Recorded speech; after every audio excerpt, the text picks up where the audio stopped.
What it do, homies? It's your boy Dave, and I'm back today. We out here with some more Max0r. This time we're checking out Doom Eternal review, Alpha Male Gaming Among Us Edition. Let's go ahead, shut up, and turn it up. I swear to God, if you throw me into that portal, I will fall.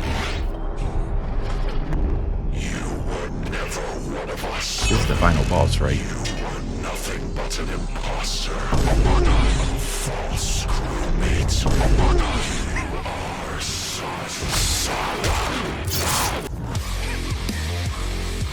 Epic music, man.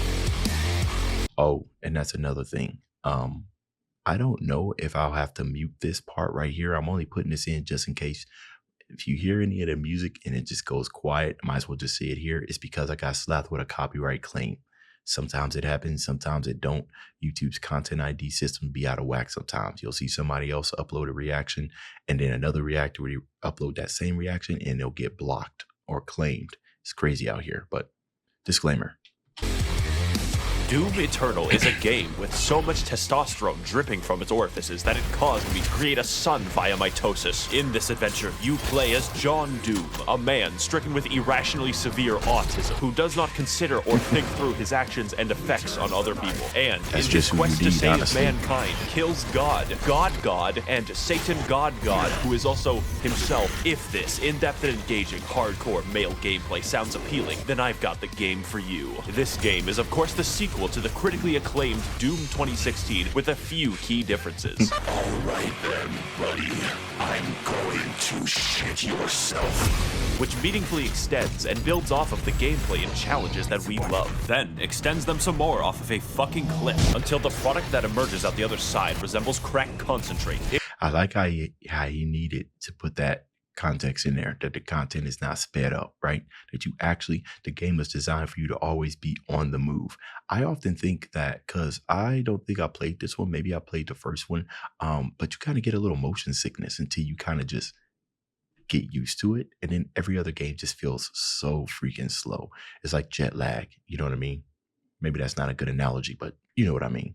If you're watching this, I'm assuming you've probably played the game, since I don't actually want to help people buy things. I'm here to entertain people, and if you're clamoring for entertainment and haven't purchased this game yet, do yourself a favor. There's enough male hormones here to transition someone, and I can guarantee you results, my fellow Sigma males. So whether you're a psychopath like me or new to modern Doom games, come with me on this amazing journey through Twitch gameplay, beautiful environments, nonsensically fucked up lore, and remixed Mongolian throat singing. For money is temporary, but Doom is eternal. I get that at 8 out of 10. I would say that Doom Eternal's gameplay is quite unique, and not for the reasons that you would think. Everything in Doom Eternal is funneled directly into a single, robust, multifaceted, multinational, and unilaterally combat system, from which the entire game is built around. But Max0r, I hear you thinking, that's every game ever. Yes. Every good game ever. If I, for instance, became 12 and booted up GTA 5, I would be able to do at least a dozen unfun activities. Doom's design is focused harder than the average Persona fan on his local playground, and that is special. You will play the game in the way that is fun, or you will lose. So as good as 2016 was, a Polygon journalist could beat the first half, and that's unacceptable, because yes, it is actually unfun to play games after having a lobotomy. In other games, I get to choose between things like stealth, vehicles, or outright combat. Yet Doom Eternal asks the question, why not force you to use every mechanic all the time without stopping? In a world where AAA studios try to pander to everyone, it's refreshing to have a game that sets out to do one thing the best and actually have developers who give a shit about linear design and gameplay. And the main and you know the funny thing about that is that even though we have stellar examples of video games and stuff like this that honestly does well to, you know, that puts together a pretty good game, you would think that it would be a good blueprint for other games, right? It doesn't even have to be the same genre, but at least you have a good blueprint on what you need to do to be successful. But yet some still fail. Why is that? Is it the backing? Probably the experience. It's probably a combination of a lot of things, but it's just been so long of good game after good game after good game. Now, mind you, great games, right? They come every now and then, especially ones that is agreed by that gets an overly large positive review and everything like this game and everything. They're rare, I understand, but when they do come, I feel like it's the ultimate cheat sheet. But I'm not in game design. I'm not going to pretend I'm the most informed about these type of decisions, but These are the thoughts that keep me up at night. Component of that gameplay is the arsenal, because John Doom uses every weapon throughout the game. The first shotgun is used in the last level, and the last level is used by the first shotgun. When you get an upgrade, it isn't a replacement, it's a genuine addition to your arsenal. Is he joking? Every one of them has specific uses, and yet these don't interfere at all. They enhance. How do I kill an enemy? Well, shoot his hands off, fire a rocket, fire a ballista, fire flame, freeze him, fire on his freeze and froze shotgun, brain aneurysm. Just as important as how you kill is how you heal and how you restore. Fortunately, the aggression of this game rivals my dog in a kindergarten. Like real life, the only way to get ahead of the competition is to kill them. How do I heal when low? Kill them. How do I get ammo back? Kill them with a chainsaw. In addition, most weapons in the game have two mods which completely change their behavior. Such stunning examples would be the microwave beam, the automatic shotgun, and the fucking destroyer blade. God, that shit's cool. But on top of 8 weapons, 12 mods, and a declining mental state, we keep going. More than any one weapon, you'll be using your suit abilities, and they all have individual buttons. This is in addition to the 8 that you use for weapons. These would be things like zoom for fast, grenade for death, Swedish grenade for life, punch for no reason, and a flamethrower for armor. I play Invoker in Dota 2, and this shit makes me play my keyboard like it's the fucking Moonlight Sonata. I thoroughly recommend playing PC and never using the weapon wheel for maximal Ritalin output. And yeah, I don't know, man. I tried PC gaming, and honestly, it was a game. What was it? I think I was playing Overwatch on keyboard because I wanted to get good and on the keyboard, and I needed to put myself in a situation that would have me increase the most. And as it turns out, not wanting to lose is the greatest way to increase any type of skill. But yeah, controller all the way. But him saying that, like a symphony and everything, I honestly want to see that. Like somebody's keyboard, it probably is exactly like that. Also, with the game mechanics the way it is, kind of forces you to be up close and everything. It's just great game design all around. And if you can't switch weapons fast or play on easy mode, that's fine, man. We're all busy. How about I give you 2 more buttons? You thought I was done. There's 2 ways to kill a demon in Doom Eternal: the fun way or the funny way. And to maximize the funniness level, we have the Crucible, which is a direct, instantaneous kill on every enemy. Giant area boss, dead. Previous area boss, dead. The final boss, fuck 'em. Now I hear you thinking, Josh, that sounds pretty strong. Oh boy, buckle your ass. Because the second super weapon on my extensive list of 2 things is the BFG, which canonically stands for Big Fucking Gun. Look, guys, so I was born in 1990. I played the original Doom, the very first one that came out. The BFG, oh man, memories, absolute memories. So seeing everything and all of this grotesque and lore and everything, it's a dream come true, honestly. Man. Also canonically, it fires a hole directly into the core of Mars. You can't just shoot a hole into the surface of Mars. Now, I could kill an enemy the long way, or I could kill him and his dog faster than the ATF at Waco. It clears out everything you can see instantly. I am so thankful the game limits how many times you can do this. Now, I understand that at first this may seem complicated, but that just isn't true because the entire game is effectively a tutorial for hard mode. And because you're always learning as you play, it never feels stale. Doom even lets you choose what stats and runes to upgrade. I spec'd entirely into mobility and ammo, making my character a flimsy, crack-addled spider monkey. As a side note, we should release dozens or possibly hundreds of macaques into New York City. They can survive there. Why does Thailand get to keep all of the good monkeys? So what more is there to learn about Doom Eternal? Well, have you ever given thought to the various unwashed baboons that I'm fighting? The answer may shock you. Those are the... As you may have guessed, there are at least 3, perhaps 4 demons in the game, which is a lot for someone who is a small, blonde anime lolly such as myself. But it's the variety of the demons that make the game interesting. Demons can fly, they can roll around like hedgehogs, contract obesity, and be bastards. Who is Sandy Loam? Who is Tsushima? Amy Rose? I mean, shoot, he's right though. Demons out here contracting obesity, bro. Humans are doomed. From the very start.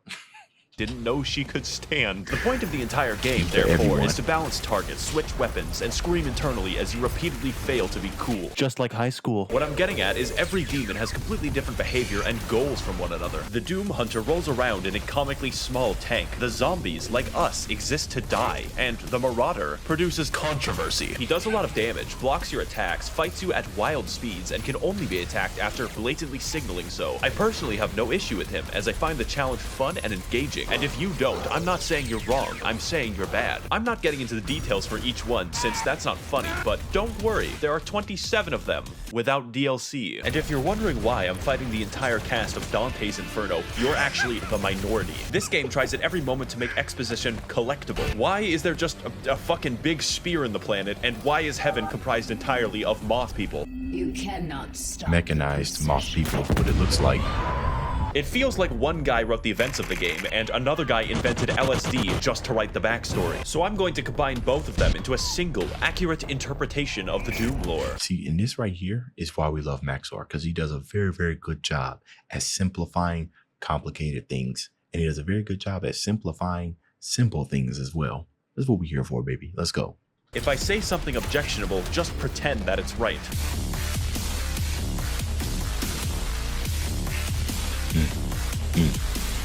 One Brazilian years ago, there was a guy named The Dad who was effectively God, and he made moths in lamp heaven called the Makers. Every 10,000 years, all moths combine their collective consciousness into one gigamoth called the Con Maker, who is the Moth Pope. So the moths rule over the galaxy, sort of, until Earth happens, and then we start fucking everything up. The Moth Pope finds John Doom after a spree of murders, and he explains to her that yes, hell exists. It's weird that humans knew about hell before God. Anyways, the Moth Pope, after finding out that hell is real, very reasonably decides to sacrifice a planet to it. See, it turns out that God literally pieced the fuck out like 10 million years ago and let the moths do whatever they wanted. So now the Con Maker cannot be replaced and cannot die, so she sort of goes insane from the constant immortality. Now the plan is to get some of that sweet hell energy by repeatedly sacrificing entire planets to the Dark Lord in exchange for it. Meanwhile, a sentient robot named Samuel Hayden is very busy on Mars. Earth has this problem called climate change, and we need to find a new energy source. So instead of something hard and difficult like solar power, Samuel Hayden is like, what if we extract this cool blue energy from hell?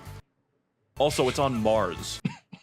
Earth does this until hell begins breaking into Mars and John Doom stops them, which is the plot of Doom 2016. This makes Samuel Hayden mad because he's funded by the Koch brothers and really doesn't want to build a windmill. So instead of destroying the demonic crucible, he just brings it back to Earth and catapults John Doom into the backstory planet. If you think that sounds unreasonable, just remember that we considered blotting out the sun before building a fucking solar panel. I only poo-poo farted for the good of humanity. Unsurprisingly, demons invade to recycle Earth into blue energy for the Moth Pope, so John Doom has to fight both Catholics and hell. And as you go through the game, you might notice that it just brings up random shit at will. Like, oh sorry, the Soul Factory is being held there by two gigantic titans. It's like, okay, I guess Attack on Titan is real now. Doomslayer, you'll need this knife to kill my son. Oh shit, what'd he do? He's the Giant uncontrollable demon titan. The plot of the main game, to understate it, is psychotic and acts as an increasing checklist of galactically convoluted tasks. Just in this one game, John Doom finds an ancient city like 3 times, goes to the North Pole to kill Santa, fights Croatia, does a little trolling, does a little cockfighting, invades heaven, and permanently kills God, but we'll get back to that. Doom 2016 took place on Mars, but this game has you slung around the universe on a fucking bungee cord, so I understand completely when people say they don't play Doom Eternal for the plot. They're just wrong. I play Doom Eternal for the plot, and that might sound strange to you, but Eternal's plot is pure insanity, and it does everything that it needs to. We are painfully aware that the plot exists as a contrivance because the environmental designer went fucking ballistic. I just don't care. Yeah, I played every... You got to, right? It kind of makes me think of Elden Ring, right? You get your level designers and everything, and they start putting these gigantic things. They just pique interest. Like, why is this thing so huge? What is it here for? Like he said, why is there a spear? And you got to. And I feel like I'd be mad if I came back and you got all these big things and I got to think of a story. I'm like, bro, come on, man. Why couldn't you just put a tower or something there, man? That's much easier to explain. Single level, gleefully wondering, oh boy, what stupid shit is next? I cannot fucking wait. So play the game for the plot. It is integral to the experience of Doom Eternal. Oh, but Max0r, there's a plot hole. How did the Doomslayer get the first? Everything I've said so far, except some of it, applies in full partially to the base game. But there's $40 redos of DLC where the gameplay is faster, the challenge harder, and the plot, somehow, even fucking worse in all the right departments. 2016 was a walk. Eternal is Usain Bolt, and the Ancient Gods is fucking Venezuelan inflation. You thought it was over when John Doom beat the demons and destroyed all of heaven, but you were wrong. That's just the beginning. And with both parts of the DLC now fully out, my recommendation cannot be understated. Let's get into why, and more importantly, what.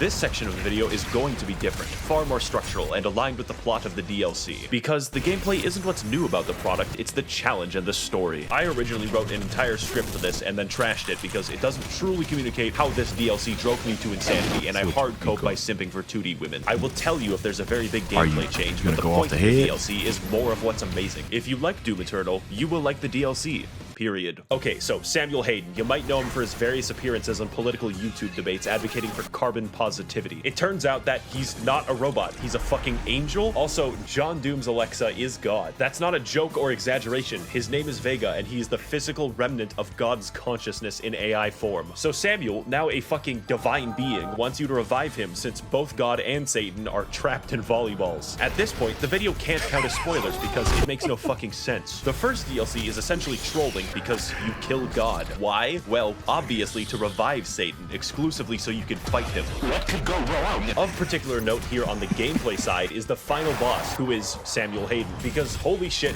this fight is hard. Also, the premise is ridiculous, and my enjoyment of the game is hurt by neither. Every aspect of this is speedy, fun, and everything else I've already said about the game in general. And when you finally beat Samuel and revive the Dark Lord, it turns out he's you. Yeah. The only thing in the world that could possibly kill John Doom, himself. No blood can be seen in this holy blood.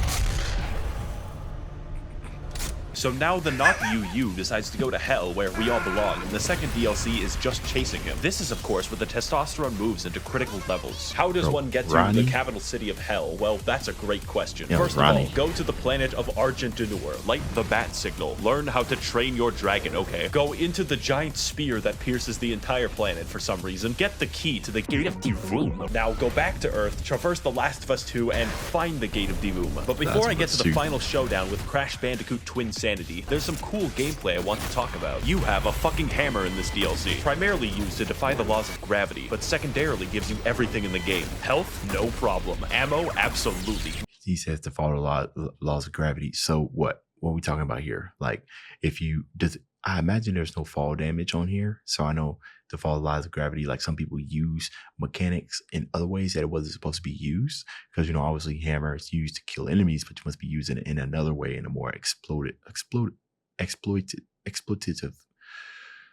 way. Yeah, I know what I'm talking about, but I wonder if that's what he meant, defy gravity, or if he just literally means the way that you're using a weapon just doesn't make any sense. He might just mean that.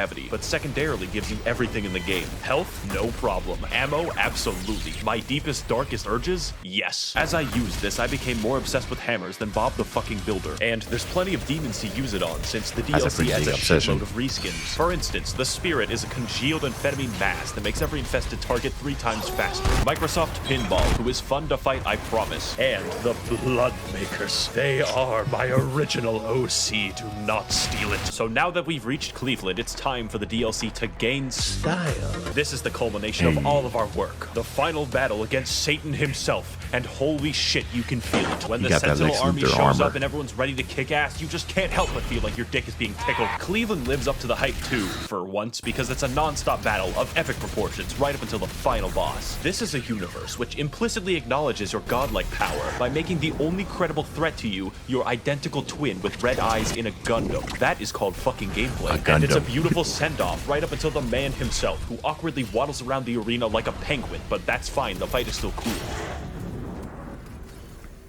Wow, it's so sad that Steve Jobs died of Ligma. Who the hell is Steve Jobs? Ligma balls. Got him!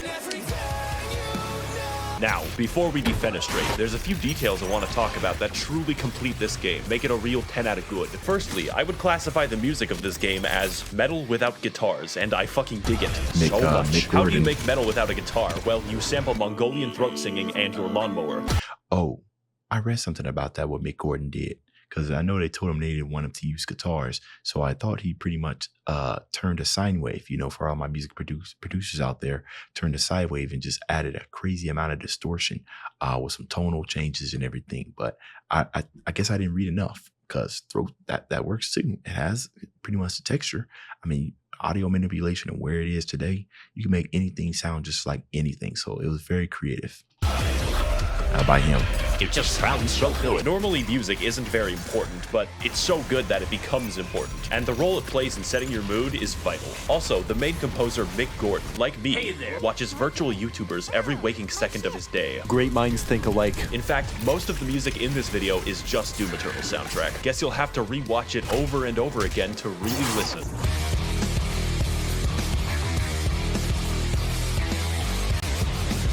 Finally, this game looks really good. Not in a, oh wow, look at all these particles I'm stroking out way. It's more like, how does literally anyone have time to model all of the geometry in the game? It is unreal. It is so downright inspired that it makes you feel bad while playing it. Doom Eternal is such a fast and pulse-pounding game that it's like sprinting through the fucking Louvre. How am I supposed to appreciate the Mona Lisa when it looks like this? Should you buy the game? Yes, I am very biased. If speed and action is what you crave and you want to induce cardiac arrest early, this is your game. I would like to thank the Demonic Brotherhood funding this channel in exchange for their souls. If you would like to engage in blood sacrifice on my behalf, you can head to my Patreon to learn more. Thank you all for watching, right there? And of course, run. I never know. They're coming. I never know, right? Because he just includes so many like GIFs and images and videos from all kinds of sources. I don't do we know what he looks like? I know I'm like super late to the game, but anyways, that's the end of this video. If you enjoyed the content, leave a like and subscribe. Dave's out.